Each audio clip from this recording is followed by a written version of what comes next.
And it appears we're live. We're doing things a little bit differently today. Hopefully we got enough upspeed to do what we're doing because we're on cell service, because we're in the new Refuge Medical building. The crew is having lunch over there right now. And as you can see, my priorities were to get the drums up because #metal.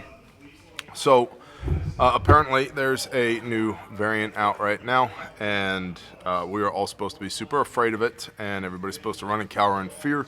The name of the new variant is Omicron, or something to that effect, Omicron, and everybody's supposed to run and hide and set their pants on fire, set their hair on fire, and be really afraid of this. What's interesting is that the variant, the names of the variant, nice, the kit's in place, that's exactly correct, right? Prioritize. I haven't put the microphones on it yet though, but I do have my Mackie board right here, waiting for the opportunity to put some microphones on it. What's up, Badger? So, shalom, Chad. So, in the naming of this variant, they skipped the Greek letter nu, N-U, because the powers that be, didn't want to confuse people by calling it the new variant, and so they didn't. There is no NU variant, nor is there a G variant, the XI, because the naming, the nomenclature here was they didn't want to offend certain countries by using the name G to name this virus. So do you even cuck United States? Yes, apparently you do cuck pretty hard.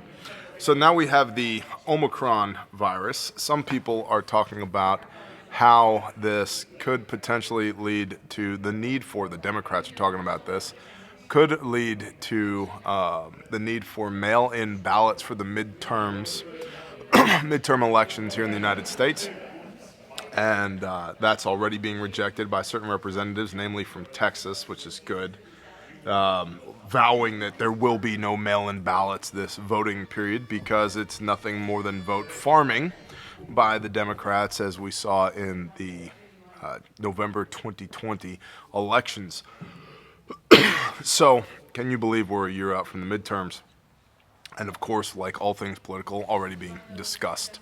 So, that's something to pay attention to. The midterms, the big they, could require mail-in ballots, which we know is going to be an issue, could require mail-in ballots for the midterm elections.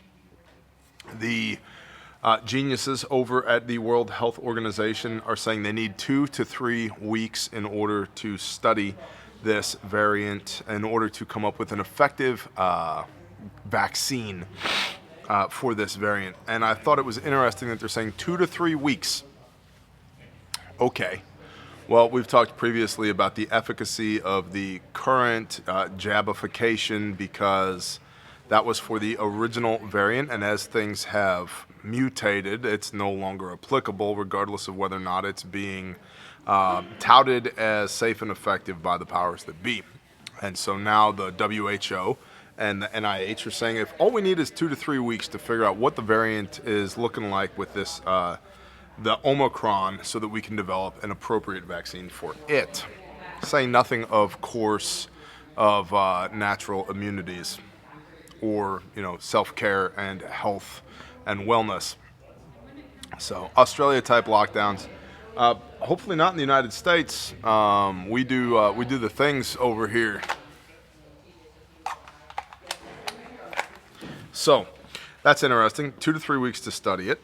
Travel restrictions are being put in place by the United States for, I believe it's now 33 countries in Africa that you are not allowed to travel from to the United States, and other Western nations are following suit. So that's something to look out for, even though certain people, Joseph Robinette Biden Jr. being one of them, said that the travel restrictions that were in place during the Trump administration were racist and xenophobic. Now we've got more from this current administration, so watch out for that. The person who developed the Omicron, discovered the Omicron, did I say developed? Oops. Said that the symptoms are mild but unusual, And I've yet to find any clarification on what exactly that means, but it is something to be aware of. Mild but unusual. And I guess lastly, we'll end with this. Apparently, it's Cyber Monday. Shout out to all the companies who have sent me 100 emails today, some of which have sent me 5 or 6 emails today alone to let me know that it's Cyber Monday. I don't care. I don't care. We're not doing anything special at Refuge Medical today. If you want to buy a handmade, made in America, guaranteed forever blowout kit, go to refugemedical.com. If you want to learn how to use it, go to refugetraining.com. And I guess be thankful that we don't send you 1,000 emails a day letting you know that today's the day that you should shop online. So that's a thing. And lastly, shout out to the patrons. If you'd like to get really pissed off when I say things to you that you may not like, today's the day to go to Patreon. Go to patreon.com, search for Bear Independent, and you'll find me there. And I will very likely say things that offend you and make you feel like a subpar human being, and I'm unapologetic about it. So that's the very brief today, because we have to load in here at the new Refuge facility. Lone Star Living, that's correct. Dude, you're not kidding. My inbox is filled up 3 times already today. I'm over it. And again, you can see where my priorities lie. We are in the process of moving into this massive new building, massive for us anyway. It's about 5 times the size of our current building, which is an absolute blessing. And what did I do first? This. I did this first because a man's got to play his drums, you know what I mean? And with that, I appreciate y'all, and I bid you a good day. Shalom.